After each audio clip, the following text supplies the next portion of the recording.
নমস্কার সবাইকে বন্ধুরা, আজকে 24 জুন 2025 ইংরেজি ত্রিপুরা দর্পণ পত্রিকায় উঠে আসা একটি বিশেষ গুরুত্বপূর্ণ হেডলাইনের বিস্তারিত আলোচনা কি দেওয়া হয়েছে সেটা এখন আমরা দেখব।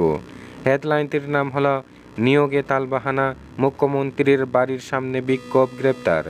এখানে বলা হচ্ছে সরকারি চাকুরির দাবিতে প্রায় প্রতিদিনই রাস্তায় নামছেন রাজ্যের বেকার যুবক যুবতীরা।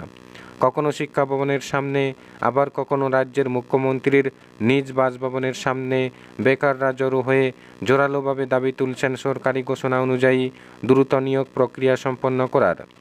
রাজ্য সরকারের বিভিন্ন দপ্তরের শূন্য পদগুলি পূরণ করার জন্য প্রশাসন প্রয়োজনীয় উদ্যোগ গ্রহণ করলেও নিয়োগ প্রক্রিয়া চলছে অত্যন্ত ধীরগতিতে।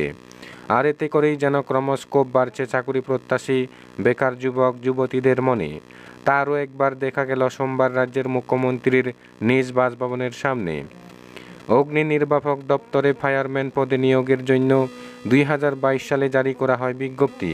আর এই বিজ্ঞপ্তির মূলে রাজ্যের বিভিন্ন প্রান্ত থেকে হাজার হাজার বেকার যুবক যুবতী চাকুরির আশায় আবেদনপত্র জমা দেওয়া আবেদনের ভিত্তিতেই 2022 সালের ডিসেম্বর মাসে বেকারদের ফিটনেস পরীক্ষা সম্পন্ন করা হয়। সেখানে 1796 জন বেকার যুবক উত্তীর্ণ হয়। পরবর্তী সময়ে 2023 সালের জানুয়ারি মাসে ফিটনেসে উত্তীর্ণ বেকারদের নেওয়া হয় লিখিত পরীক্ষা।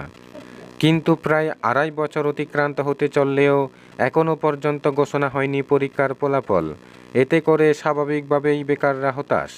এর মধ্যেই গত বেশ কিছুদিন আগে কোনো এক রহস্যজনক কারণে আগের প্রক্রিয়া বাতিল করে দেয় দপ্তর। তখন জানিয়ে দেওয়া হয় নতুন করে আবার জারি করা হবে বিজ্ঞপ্তি। দপ্তরের এহেন ভূমিকায় আরও যেন হতাশ হয়ে পড়েন বেকাররা।